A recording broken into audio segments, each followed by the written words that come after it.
Welcome to Grid Talk. My name is Tom Downey, and today we are going to take a look at the upcoming 2024 US Grand Prix. Joining me, we have Grid Talk co-hosts Ruby Price. Hello. Hello there.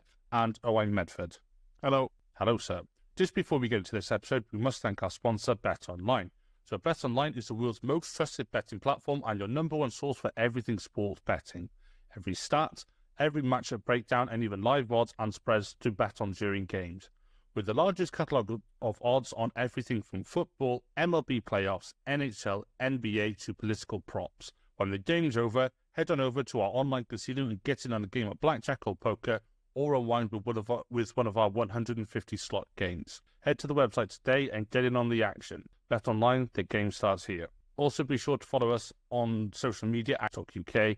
And if you're feeling extra generous, please consider supporting us on Patreon for exclusive access and behind-the-scenes content. So, Ruby, we have COTA coming up next week. It's going to be a late one for us, UK-based folks, as it always is. I believe it's the latest one on the calendar for us in terms of time of day. I mean, there's only one place really to start, isn't there?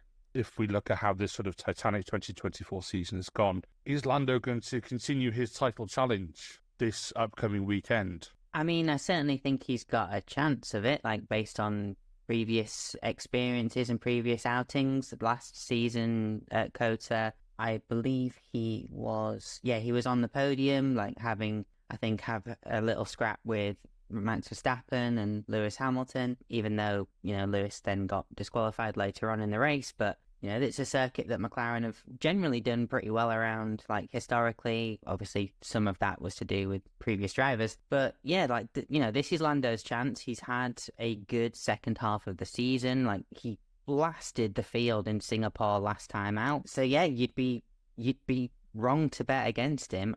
As far as like the actual title challenge itself is, thanks to, some inter-team meddling in Singapore, like statistically now, he needs Max to lose points more than just finishing second place. So really, he needs Max to actually have a catastrophic weekend to bring it more into his favour. But it's still up to play for, Mathematically, it's very much still on. It's just he needs the results to go his way. And he'll be hoping that starts off in COTA this weekend. Absolutely. And with the sort of way his drives have gone recently, even if you look at Baku, where he had a pretty poor qualifying by his standards and still managed to finish a net P4 on the road, obviously helped by the Spanish Armada in front of him. He absolutely did some damage limitation there. And you said it yourself, it's all to play for. Plus we've got some sprints to factor in, which I believe the next one is Qatar or Brazil. I can't remember which one's first. But yeah, it'll be interesting to see what McLaren do. So, Owain, we touched on it briefly there about Max. He is still leading the championship.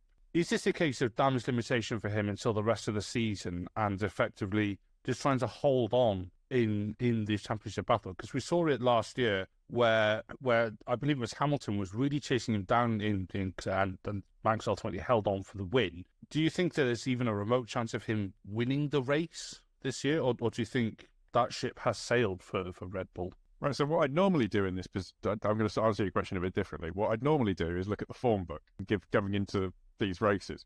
But as a point of chagrin, it's been so long since we last had any outing in Formula One that that basically the teams could have made such drastic changes. And I think the movement of the teams in terms of form could be quite dramatic. So it could be that Red Bull have sort of got on top of it. So it's less damage limitation and just finishing second and making sure that, just making sure that they pick up enough points to sort of do a brawn, I would call it, and just sort of bleed down that points advantage of 52 points that Max has. But also, it could have gone the other way, and McLaren could have either pressed their advantage or maintained it. And it could be a position of, the other teams could be, sort of stealing Max's lunch, as it were. He doesn't actually have to have that bad of a weekend. The team, what we've seen this season is that the space between the team's car performance, the actual delta between each one is so small that we're getting these massive shifts where it looks like some teams and some drivers are making huge gains, and then they slip back again just based on the circuit. The thing is that Max is in a dominant position right now. He is still 52 points ahead, and that means DNF, excluding the sprints, he has to have 2 DNFs, and Lando has to win the race with fastest laps to even get on terms at this point. And I just think that's a little slightly unovercomable almost. It's slightly insurmountable, and it's going to be difficult for them to do that. And there seems to be, there's more at play than Lando being the out and out team leader. He's not far enough really ahead of Piastri for Piastri to be told, okay, come on now, you need to be dropping back. So I think that there's an element of if the car is sorted, then it goes back to the Max Verstappen show. But apart from that, it is sort of not so much damage to limitation as just sort of riding out the points and letting the pressure build up on someone else rather than him. That's a very, very good point, Owain. And I like the way how you sort of likened it to Brawn in 2009, because that was something I sort of thought of it in my head before, and I'm glad I'm not the only one who sort of picked up on those similarities. Yeah, it's as I think, like you said, for Max, it's going to be a case of holding on until the end of the season and just picking up points, and ultimately, one could argue, proving how good a driver he is by driving that car, because it's best, I'd say, the third car on the grid at the moment. But I think realistically, I think you'd have to say probably the fourth best, and it's certainly slipping back in those clutches. But Ruby, let's have a quick look at the constructors. So we have Red Bull, Ferrari sitting in second and third respectively. Obviously, McLaren is a significant chunk out ahead now for the first time since, I believe, 2014. I may be wrong on that. I'm sure someone will frantically type in the comments to correct me. So Red Bull currently sitting on 475 points, with Ferrari sitting on 441, and then Merc a bit further behind on, I think, 320 odd points. Do you think Red Bull going to lose the constructors, even lose second in the constructors at this rate to the likes of Ferrari? Because we've seen them dropping points left, right, and centre at the moment. And with the way other teams are going, do you think this is a real sort of risk for Red Bull? They've been dropping points pretty much since the third race of the season, with, the number 2 driver in the team who is, last season could very much get away with it. Red Bull were that far ahead. Whereas this season, Sergio Perez is the only driver of the top 4 teams to not win a single race.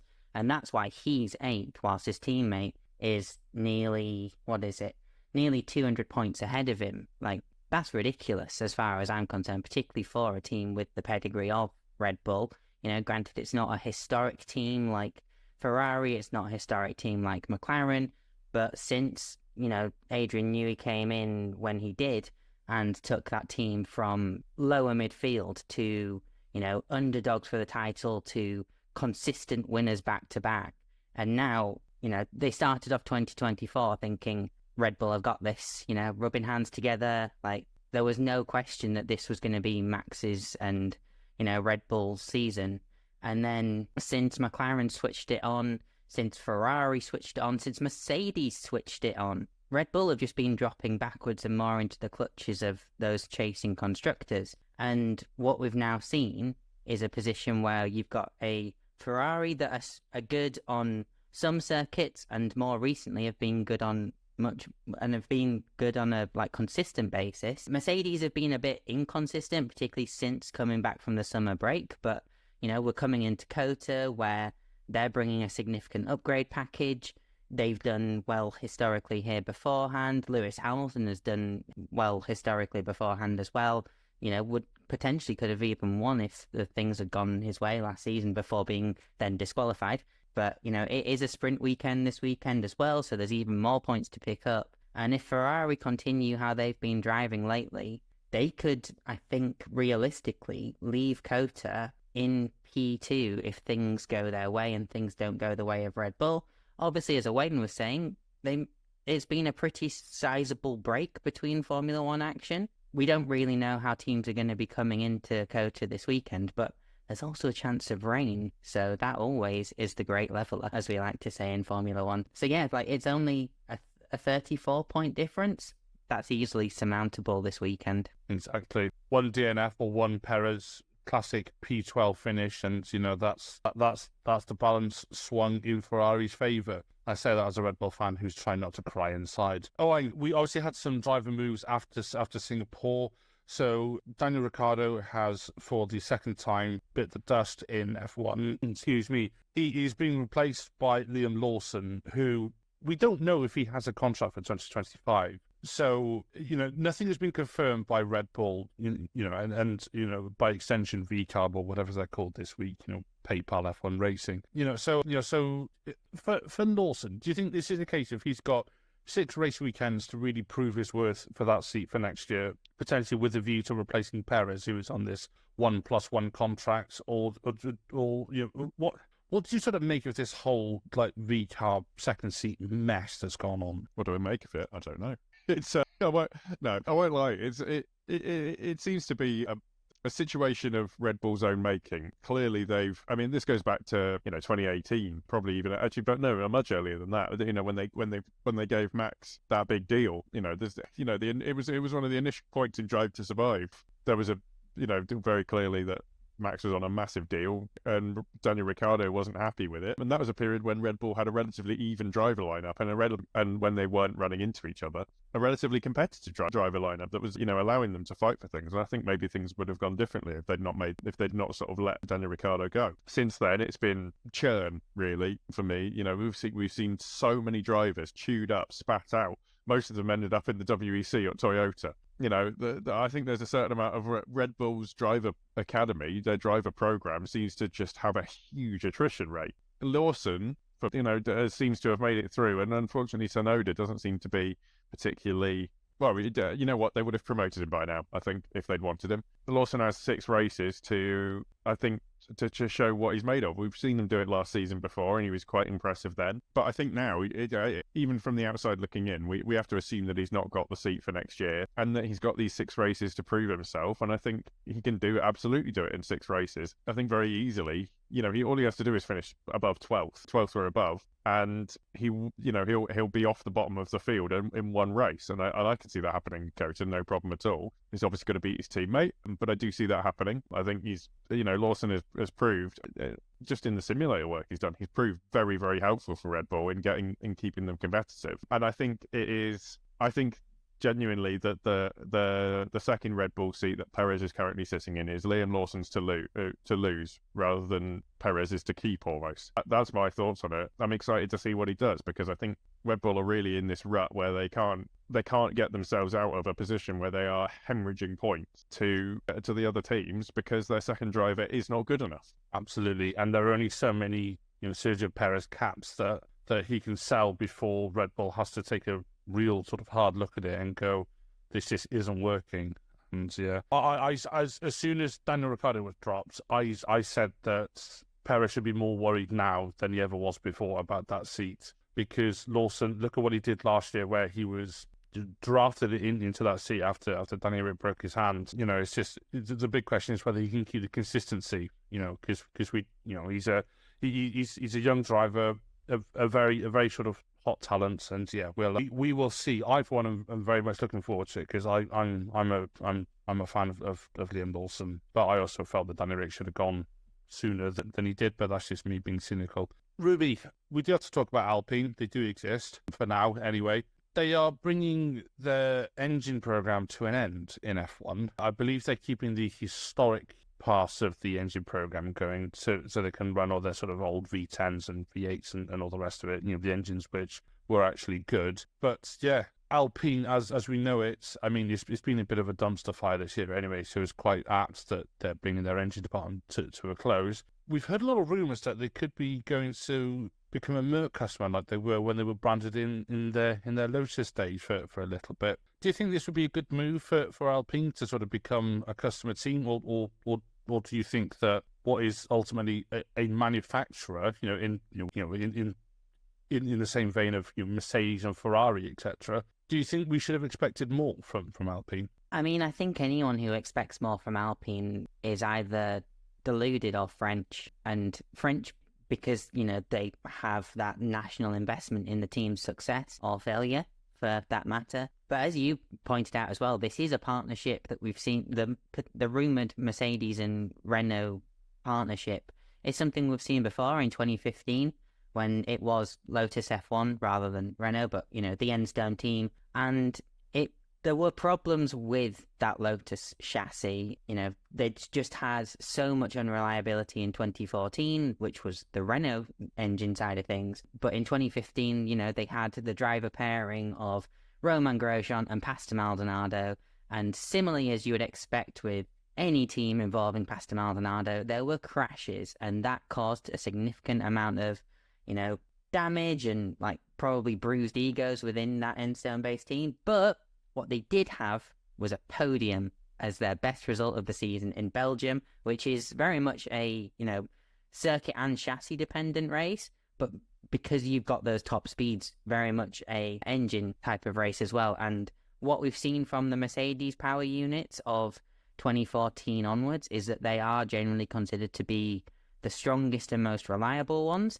And with a significant sort of change to the power units coming up in 2026, I think it is, history would probably put your money on Mercedes starting that off well as well. Obviously, you know, they've not got every technical change right. 2022 springs to mind. But what we do know is that Mercedes do have a good power unit, like historically. And, you know, if there is a team that Alpine is going to partner with to actually get themselves off this rut that they've been stuck in for, I mean, let's face it, a long time, it's probably Mercedes that's going to have that biggest impact. You look at McLaren joining with Mercedes, it put them back onto, you know, arguably you could suggest like the current season right now is partly down to that Mercedes partnership. You know, would they be in the same position with a Honda engine? Would they be in the same position with a Ferrari engine? I mean, can you imagine the scenes that we would have had to have seen to see a partnership between McLaren and Ferrari?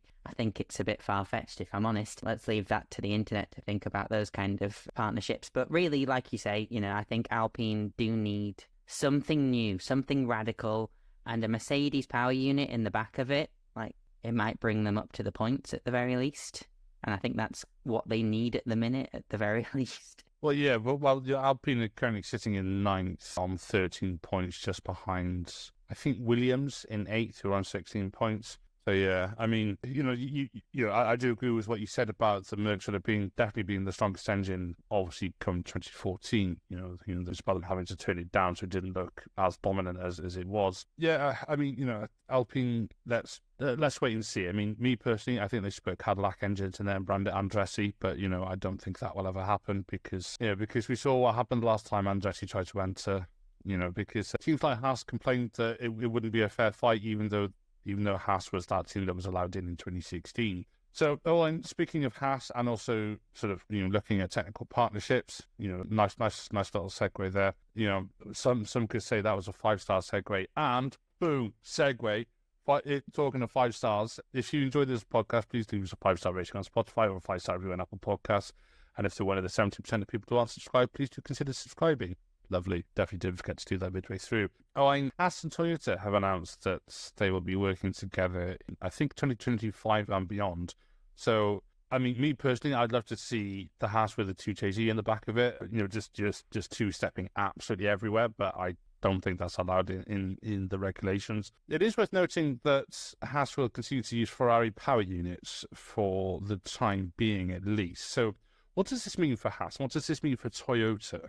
Right, so it's from now. It's from when they did the deal onwards. So you'll see Toyota Gazoo Racing branding on the cars, on the Haas cars from the United States Grand Prix, which is obviously good for Toyota's aspirations in the US car market, I imagine. But what it does bring is, well, while they've not been a Formula One constructor for 15 years, obviously leaving in 2000 at the end of 2009, Toyota have maintained their influence and their kind of competition in hybrid motorsport, you know, in the top classes, so in the WEC and the WRC for the last few years anyway, from 2012 over in endurance racing, and I can't remember when the WRC they started from. But what enables Haas to get access to is the intellectual property of things like simulators and things like that. Currently, Haas have to make use of the Ferrari simulator, but and have their own base at Maranello. But what it allows access for them is the highly competitive and very, very good simulator Cologne, Toyota's motorsports base, and the wind tunnel possibly at Cologne as well. They've been using the Ferrari wind tunnel, but it might be a little bit closer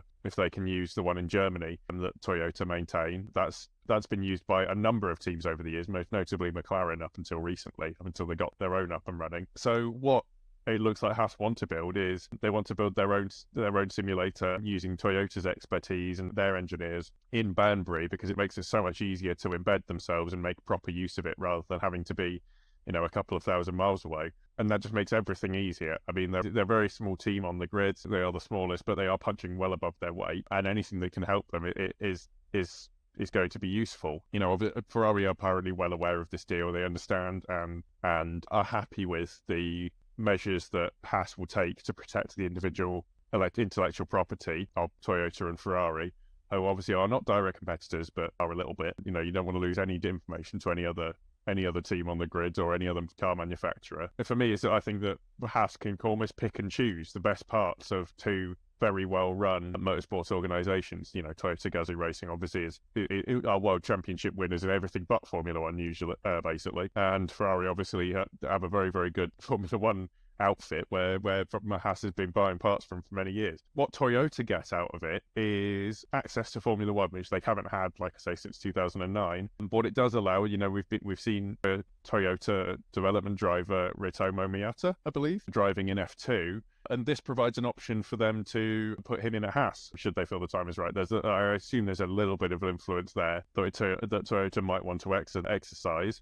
and that gives them a pathway and that simulator program once it's up and running, which I think they believe they'll be able to get it up and running within 2 years, which is correlated within 2 years, which is impressive. They'll be able to use that, and also they get the technical expertise of running things in Formula One, which is obviously it is the pinnacle of motorsport and it's the greatest test. And obviously it gives that brand cachet. You get to say you're a Formula One team again after 15 years. Most people don't care about the World Endurance Championship, but putting your name on the back of a Formula One car, one that's relatively competitive given the resources it has available to it, is obviously has obvious marketing power, and I think Toyota will be wanting to make use of that. So I think it's a good real deal all round, and I think possibly could be a way for Toyota to make their way back into Formula One. Absolutely, and especially as we've got one constructor's name, or one manufacturer's name, I should say, somewhat falling off the grid with Renault sort of going with them not being a engine manufacturer anymore, as we talked about. It'll be good to see Toyota back on the grid. But yes, so thank you both of you for joining today to preview the 2024 US Grand Prix. I'm very much looking forward to F1 being back, as I'm sure we all are. So just before we go, I'd like to give you both a chance to plug, promo, anything which you may have.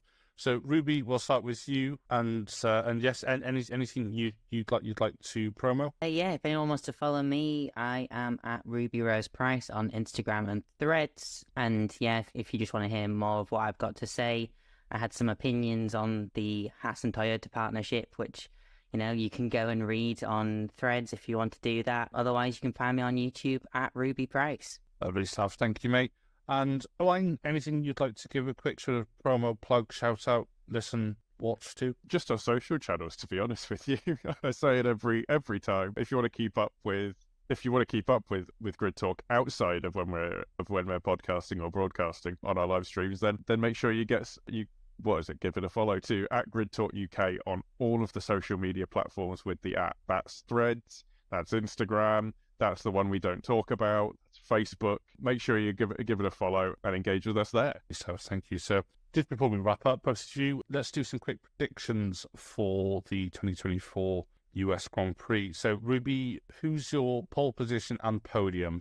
Pole position, it's hard to argue against Charles Leclerc. He's been nailing the qualifying sessions lately and is probably the fastest driver over one lap that we've got on the grid at the minute. So Charles Leclerc on pole. I don't think it will carry through to a race win, particularly with a sprint in the middle. But I will say, you know what, I'm gonna be ambitious. I'm gonna say Lewis Hamilton will rectify the mistakes of 2023. He'll take the top step, followed by Lando Norris and then Max Verstappen. Bit of copium in there as well. Well, I mean, that's fair enough. Wouldn't expect anything less, mate. Owain, who's your pole position and your podium for me, sir? My pole position, I'm going to go with Oscar Piastri. And my podium, I don't think Red Bull's going to be anywhere near the podium because it seems to be the car that has, as much as it controls its ride very well, Kota has a bit of the not just the large undulations, but the very, very small ones that seem to upset the Red Bull because you can't keep it in its operating window. So following Oscar Piastri to a lights to flag win, I'm going to go with then Lando Norris and Lewis Hamilton. You know what? I'm going to switch it around. I think Lewis Hamilton's going to get second, and then Lando Norris is going to be third. That's what I'm going to go with. That's copium. Yeah, those are my predictions. Lovely stuff. My predictions, I'm going to say Leclerc for pole position. I think that's a good shout. You know, he got it last year, and you know that Ferrari copium, he is very good over one lap. As for my podium, so I'm going to say Lando Norris is going to take the top step. I'm going to say Lewis Hamilton P2, and I'm going to say Leclerc P3 because I think Ferrari are going to shaft him on strategy in the traditional Ferrari sense. So yeah, I just to round out, Grid Talk is available on YouTube where most episodes are recorded live, as well as Amazon Fire, Spotify, Apple Music, Verbal, and Pocket Cast. Just search Formula One Grid Talk for our back catalogue of shows with previews and reactions to race results. Thank you to Jared Bradley and Holly Eagle for supporting us on Patreon. If you want to support the show further, why not sign up to our Patreon for exclusive content? Also, make sure you are subscribed so you're the first to know when each new episode is released. We'll be back soon with plenty more F1 content. Until then, thank you very much for listening to the Grid Talk podcast, presented by Bet Online, brought to you by Copium, and goodbye.